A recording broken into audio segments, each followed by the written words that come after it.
you for watching my YouTube channel. My name is Eric Chouinard. I'm a realtor with Hometown Realtors, proudly serving the North Quabbin region in north central Massachusetts. Today I want to talk about 3 common costs associated with buying a home that most first-time home buyers don't know about. So let's get right into it. Most of the first-time home buyers that I speak to, they know that they need some money for a down payment, whatever it may be. But what they don't tend to know about are these 3 other expenses that are required for buying a home that nobody tells them that they need to have, and that needs to come out of their pocket during the process. The first common expense that most first-time home buyers are unaware of are the earnest deposit money.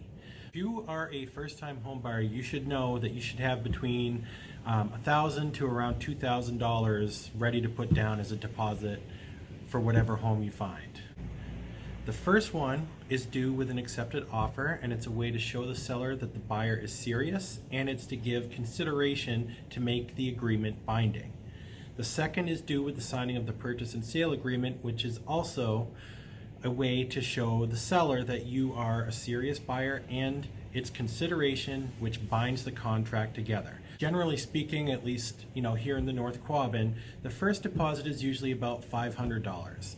It can be as low as $100. It's what I did when I bought my home, or $250. I mean, again, it depends on what your budget is and what your budget allows.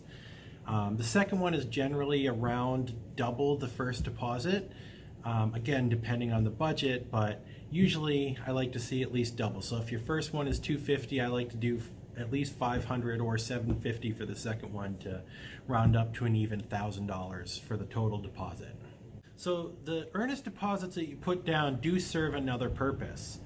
If you decide that you just don't want to buy the property, not because the bank won't lend you the money, and not for any real rational reason, you just have changed your mind, okay? The seller has the right to now keep your deposits for damages and time loss for the fact that they could have sold it to someone else and you kind of wasted their time, okay? So that's another reason for the deposits. Now, the other end of that is the seller also doesn't have the right to just back out for absolutely no reason. If the seller just suddenly decides, no, I just remembered how much I love my home, I don't want to sell it to you, they're not only going to have to give you back their deposits, but there's a good chance that they're going to actually have to match your deposit and pay it back to you as damages for the time that you've wasted in trying to purchase a property that they had no intentions of selling. Now, the second most common expense most first-time home buyers don't know about is the home inspection cost. Home inspection is going to run you around $500, give or take a little bit, to have a home inspection completed. And then if you have any supplemental tests done, such as termite, insect damage, radon, water test, anything like that, that's going to be an additional cost on top of the normal fee to just inspect the property itself.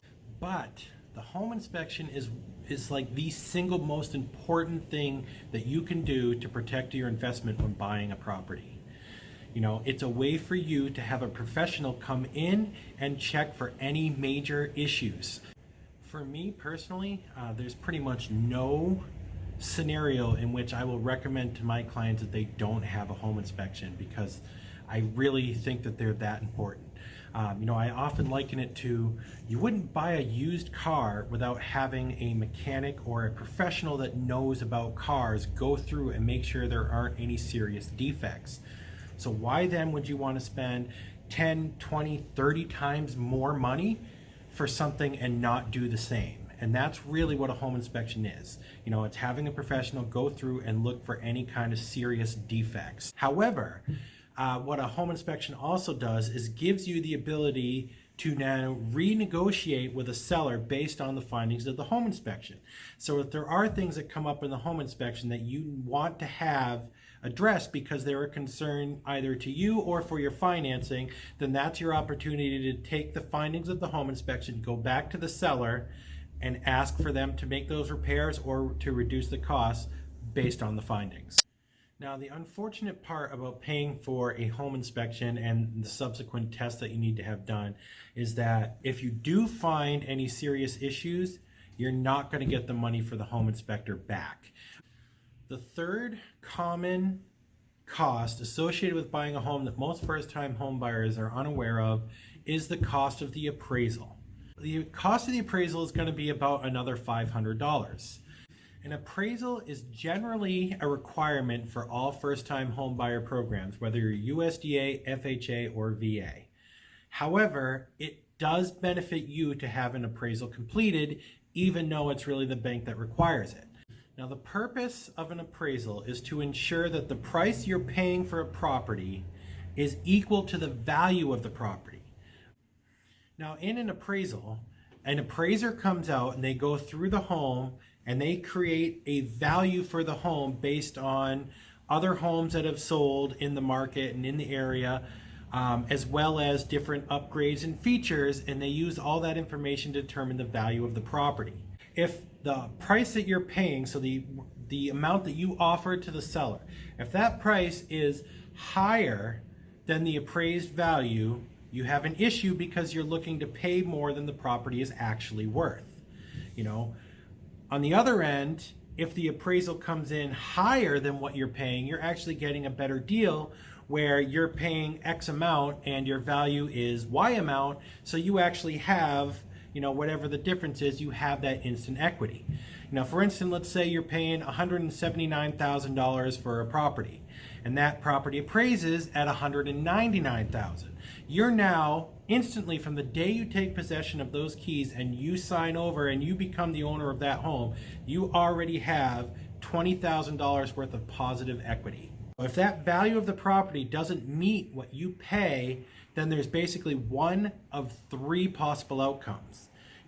If the appraisal is below what you're willing to pay, then either you have to pay the extra money to make up the difference between the appraised cost and what your agreed offer price is, which most people don't want to do, because why would you want to pay more for a property?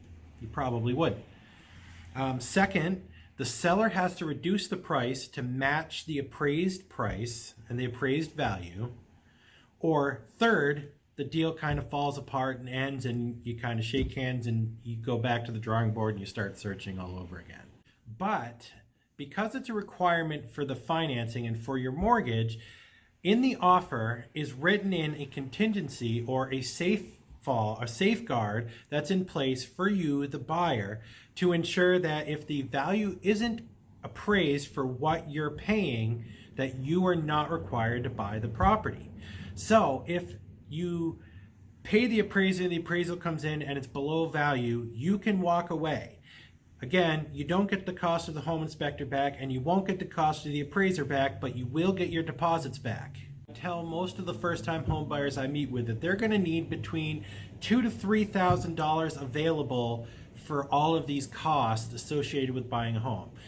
Between $1,500, $2,000 for the deposits, $500 or more for a home inspector, and about another $500 for the appraisal. Thank you for watching. I hope you enjoyed this video. If you did, please consider giving me a subscribe down below. And if you did like this video and you have any questions about the home buying process, or if you're a first-time home buyer and you have some additional questions, feel free to look me up on Facebook at ESC Realtor, or Instagram also at ESC Realtor. You can also drop me an email if you'd like. Drop a comment down below with your questions and I'll be happy to answer any questions that come my way. All right, so otherwise I'll see you the next one.